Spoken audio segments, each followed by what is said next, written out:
अनुग्रह चैनल के सुनो कहानी स्तंभ अंतर्गत आज सुनते हैं रमेश शर्मा की कहानी। इस समय के भीतर वह अजीब तरह की चीजें सोचने का आदी होता जा रहा था। जब जो दिमाग में आ जाए उस पर माथापच्ची करने की आदत अब उसके भीतर दिनों दिन घर करती जा रही थी। जब तक माता पिता का समय रहा उसके दिमाग में ये प्रश्न कभी नहीं आया कि उसका नाम आखिर समय लाल क्यों रखा गया। ऊपर कोई साया हो तो भीतर एक सुरक्षा का भाव तैरता रहता है। उस साए के तैरते रहने से तर्क कुतर्क से दूर आदमी का दिमाग संतुलित रहता है। उसके ऊपर से यह साया उठ चुका था। माता पिता होते तो आज वह जरूर पूछता कि आखिर क्या सोचकर उन्होंने उसका ऐसा नामकरण किया। उसके दिमाग में यह बात आज इस तरह घूम रही थी कि बेचैनी में उसने अपना स्मार्टफोन दिन भर ऑन ही नहीं किया। उसे स्विच ऑफ ही पड़ा रहने दिया। आज ऑफिस से लौटा तो पत्नी के सामने एक ही रट लगाए जा रहा था कि मेरा नाम मेरे माँ बाप ने आखिर समय लाल क्यों रखा। चाहते तो और भी कुछ रख सकते थे, रमेश, दिनेश, सुरेश वगैरह वगैरह। कम से कम ऑफिस में लोग मेरा मजाक तो न बनाते। ऑफिस में रोज लेट से पहुंचने वाले भी मजाकिया अंदाज में उससे कहते हैं, समय लाल तुम्हारी कृपा हम पर आखिर कब बरसेगी। ये सुनकर उसका छाती फटने लगता, पर वह कुछ कह नहीं पाता था। वो खूब समझता था कि अगर कुछ कहेगा तो उसकी नौकरी पर बन आएगी। यह उसकी समझदारी भी थी और मजबूरी भी। कितने बेशरम हो चुके लोग, एक तो ऑफिस देर से आएंगे और ऊपर से इस तरह का भौंरा मजाक। वही बातें वह कई बार पत्नी के सामने कह चुका था। उसकी बातें सुन पत्नी ने ऊब भरे लहजे में बोला था, आपके जन्म लेने के बाद संभव है किसी ने घड़ी गिफ्ट की हो और बाबूजी ने आपका नाम समय लाल रख दिया हो। पता नहीं पत्नी की यह बात उसे जंची भी या नहीं। उस वक्त उसने कोई प्रतिक्रिया नहीं दी। उसे प्यास लगी थी भी या नहीं, पर टेबल के ऊपर रखे एक लोटे पानी को गटागट हलक के नीचे उसने उतार लिया था। उस वक्त उसका चेहरा भाव शून्य था। घर के बाहर की ओर जिस तरह उसने अपनी दिशा नापी उससे यह जरूर लग रहा था कि पत्नी की बातों से वह नाखुश है। क्या पता उसकी बात भी उसे मजाक ही लगी हो। उसकी शिकायत वह अब किससे करे। वैसे भी किसी से शिकायत करने के बजाय खुद पर बड़बड़ा लेना उसकी आदत बनती गई थी। अब समय लाल का समय घर के बाहर और घर के भीतर एक जैसा होने लगा था। चुनाव का मौसम था। कुछ दिनों से समय लाल का बड़ा लड़का घर आना ही छोड़ दिया था। वो फुल टाइम पार्टी वर्कर बनकर चुनाव प्रचार में लग गया था। समय लाल चाहता था कि बेटा कुछ लिख पढ़ ले तो कहीं रोजी रोटी का जुगाड़ हो सके आगे। पर बेटे की रुचि पढ़ाई में कम और लफंगाई में ज्यादा थी। उसे अपनी आवारागर्दी खूब रास आती थी। पढ़ाई लिखाई उसे बोझ लगने लगी थी। पार्टी वालों का क्या, उन्हें तो ऐसे ही युवा चाहिए जो उनके कहे मुताबिक पार्टी का झंडा उठाकर उनके पीछे पीछे चलें। ये बात समय लाल जानता था कि चुनाव प्रचार में मुफ्त की गाड़ी चढ़ने और रात को दारू मुर्गा के सेवन के सामने उसके बड़े बेटे को दुनिया अब फीकी लगने लगी थी। इस चक्कर में उसने इस बार यूनिवर्सिटी के सेमेस्टर का एग्जाम ही छोड़ दिया था। वैसे भी जब कोई तैयारी ही नहीं कि उसने तो एग्जाम क्या खाक देता। उसके एग्जाम छोड़े जाने पर समय लाल की हालत जल बिन मछली की तरह हुए जा रही थी। आखिर कौन बाप चाहेगा कि उसका बेटा उसकी आंखों के सामने बर्बाद होता जाए। चुनाव के पहले चुनाव प्रचार बंद हो चुके थे। आज 15 दिन बाद जब बड़ा लड़का घर लौटा तो उसका रंग रूप बेप लग रहा था। काला पड़ गया चेहरा, बिखरे बिखरे रूखे बाल, जीन्स की नीली पेंट मैली होकर लगभग काली दिखने लगी थी। उसके गले से आवाज इस तरह निकल रही थी जैसे हलक में कोई चीज फंस गई हो। हलक में फंसी हुई चीजें अमूर्त होती हैं, लोगों को दिखाई नहीं पड़ती। समय लाल की नज़र में कुछ तो ऐसा था कि वो हलक में फंसी अमूर्त चीजों को भी देख लेने का अनुभव रखता था। बेटे को देखकर ही उसे रोना आ गया था। वो कहे तो आखिर किससे कहे। पत्नी से कहा भी उसने कि बेटे को थोड़ा समझाओ। पत्नी बस यही कहती रही कि सुधर जाएगा, आप ज्यादा टेंशन मत लो।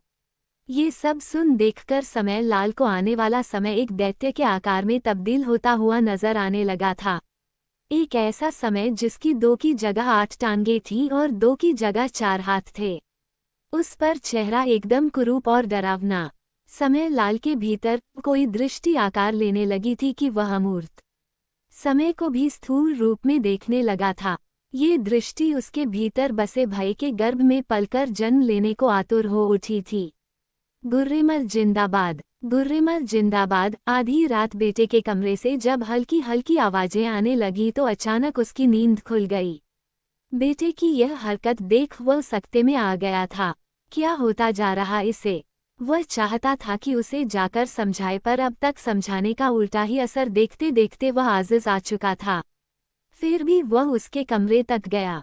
उसने देखा बेटा नींद में बेसुध पड़ा है और उसकी जुबान से गुर्रेमल जिंदाबाद, गुर्रेमल जिंदाबाद की हल्की आवाज निकल रही है। ये दृश्य उसे उस दैत्य के आकार के समय से मिलता जुलता जान पड़ा जो अचानक उसके सामने आकर खड़ा हो गया था। उसने उसे झंझोड़कर नींद से जगाया और होश संभालने की बात कहकर वापस अपने कमरे में आ गया। अपने कमरे में वह तो गया पर उसका मन बेटे के साथ ही रह गया। बेटे के कमरे से आवाज आनी बंद हो गई थी। वह आवाज अब समय लाल के भीतर गूंज रही थी जिसे उसके अलावा दुनिया में कोई दूसरा सुन नहीं सकता था। पूरी रात समय लाल की आंखों से नींद जाती रही। पत्नी को जगाकर उसने उसकी नींद खराब करना ठीक नहीं समझा। उसे अचानक क्या सूझा कि उसने अपना स्मार्टफोन स्विच ऑन कर लिया। जैसे ही उसने नेट ऑन किया व्हाट्सएप पर भड़भड़ा कर मैसेज आने लगे। वह भूल ही गया था कि कार्यालय और उसके बीच व्हाट्सएप मैसेज एक महत्वपूर्ण सेतु की तरह है जिस पर कई महत्वपूर्ण सूचनाएं आती हैं। उसे ध्यान आया कि व्हाट्सएप मैसेज का पालन न करने के कारण एक बार सुनौ राम चपरासी को साहब ने निलंबित कर दिया था। बेटे की स्थिति को भूलकर अचानक उसका दिमाग सुनौ राम चपरासी के निलंबन वाली घटना पर केंद्रित होने लगा। नौकरी का मसला था, इसलिए वह भीतर से अचानक कांप सा गया। उसकी आंखों में शब्द चमकने लगे। मोबाइल फोन स्विच ऑफ रखने और समय पर आदेशों का पालन न करने के कारण समय लाल को निलंबित किया जाता है। दहशत में उसने इधर उधर नजर दौड़ाई, ऑफिस ग्रुप में आए तमाम मैसेजों को जल्दी जल्दी खंगाला कि कहीं सचमुच तो उसका निलंबन नहीं हो गया। शब्द जो उसकी आंखों में कुछ देर पहले चमक से उठे थे, वे शब्द उसे बाहर कहीं नहीं दिखे। कुछ चीजें बाहर न होकर भीतर रहती हैं, उनका न होना भी होने की तरह लगता है जिससे आदमी कभी पीछा नहीं छुड़ा सकता। अचानक जन्मे भीतर के भय ने उसकी हालत पतली कर दी थी। एक दिमागी असंतुलन उस पर फिर से हावी होने लगा था। अरे मेरा मोबाइल फोन है, मैं बंद रखूं या चालू? तुम्हारे बाप का क्या जाता है? ऑफिस के संदेशों के नाम पर तुम सबने मेरे दिन रात का समय ही मुझसे छीन लिया है। इसका हक किसने दिया तुम्हें? वह बड़बड़ा रहा था पर उसके बड़बड़ाने से स्थितियां बदलने वाली नहीं थीं। तकनीक के आने से समय लाल के जीवन में गुलामी बढ़ गई थी। उसका समय उसका न होकर सिर्फ कार्यालय के साहबों के आदेश पालन करने का समय हो गया था। जीवन में समय अगर छीन जाए तो वह जानलेवा संत्रास में भी बदल सकता है। इस बात का अनुभव उस वक्त शरीर से छूट रहे पसीने ने समय लाल को करा दिया था। समय लाल को अचानक ध्यान आया कि उसने अब तक कॉल रजिस्टर तो चेक किया ही नहीं। ये सोचकर ही उसकी मनःस्थिति फिर से डांवाडोल होने लगी। भीतर का भय जो धीरे धीरे सिकुड़ रहा था अचानक फिर से फैलने लगा। उसने कॉल रजिस्टर देखा। साहब के 4 मिस कॉल थे। समय लाल की आंखों में समय का वही दैत्याकार चेहरा फिर से घूम गया। क्या पता कल तक नौकरी बचेगी भी या नहीं? ये प्रश्न उसके दिलो दिमाग को झंझोड़ने लगा था। एक रात फोन स्विच ऑफ करने से उसके जीवन में कितनी हलचल मच गई थी। बिस्तर पर पड़े पड़े समय लाल रुआंसा हो उठा। सुबह के आते आते उसकी आंखें भय और संत्रास से छोटी होने लगीं। अचानक उसे बड़े बेटे की आवाज सुनाई पड़ी, मम्मी मेरे लिए जल्दी चाय नाश्ता तैयार कर दो, आज चुनाव है और मुझे पार्टी एजेंट का काम देखने बूथ पर जाना है। ये सुनकर भी नौकरी चले जाने के डर ने समय लाल के ध्यान को बेटे की ओर नहीं जाने दिया। नौकरी बची रहे तो बाकी मसले हल हो सकते हैं, पर अगर नौकरी ही नहीं रही, साहब ने नाराज होकर कहीं उसे निलंबित ही कर दिया तो रोजी रोटी के लाले पड़ जाएंगे। अपने नामकरण को लेकर मन में मचा द्वंद और बेटे की समस्याएं अब उसे गौण नजर आने लगीं। वह सोच में पड़ गया कि आखिर साहब ने उसे किस लिए 4 बार फोन किया होगा। जानने के लिए वह साहब को सुबह सुबह फोन लगाने के बारे में सोचने लगा, पर उसकी हिम्मत उससे दूर जाती रही। आज चुनाव का दिन था तो कार्यालय में भी छुट्टी होगी।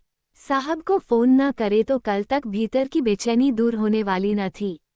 आखिर वह क्या करे? कोई निर्णय करने की स्थिति में आखिर वह अपने को क्यों नहीं पा रहा?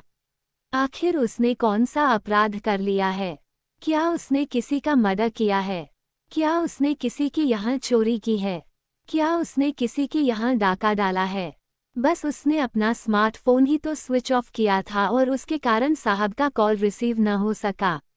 सब कुछ सोचते सोचते समय लाल एक ऐसे हताशा से भरे समय की गिरफ्त में आने लगा था जिससे निकलना उसके लिए कठिन होता जा रहा था। शाम हो गई और चुनाव का समय खत्म हो चुका था। कल को फिर कोई नई सरकार आ जाएगी और लोग कुछ समय के लिए जश्न में डूब जाएंगे। पर समय लाल के जीवन में जश्न मनाने का समय क्या कभी आएगा? समय लाल एक अदना सा कर्मचारी समय लाल, जो वर्षों से उस समय के इंतजार में जीवन जिए जा रहा था, पर वह समय है कि उसकी हाथों से दिनों दिन छिटकता जा रहा था। नाम समय लाल होते हुए भी अच्छे समय को लेकर क्या आदमी इतना गरीब हो सकता है? अचानक ये सवाल अब उसके दिमाग में आ गया था। उसके मन में ये शिकायत फिर से घूम फिर कर आ गई कि उसके माँ बाप ने आखिर उसका नाम समय लाल क्यों रखा। कुछ सवालों के जवाब नहीं होते, उनके जवाब खोजने के लिए इस दुनिया की तमाम तंग गलियों से गुजरना पड़ता है। जरूरी नहीं कि तब भी जवाब मिल जाए। समय लाल को इस समय के भीतर अभी और डूबना उतरना था और इसी समय के भीतर कई बार मरते हुए जन्म लेना था। बहरहाल ऐसे विपरीत समय में उसे माँ पिता की बहुत याद आ रही थी और वो उनकी गोद में छुपकर थोड़ी देर रो लेना चाहता था। श्रोता मित्रों, कहानी अच्छी लगी हो तो चैनल को जरूर सब्सक्राइब कर दें।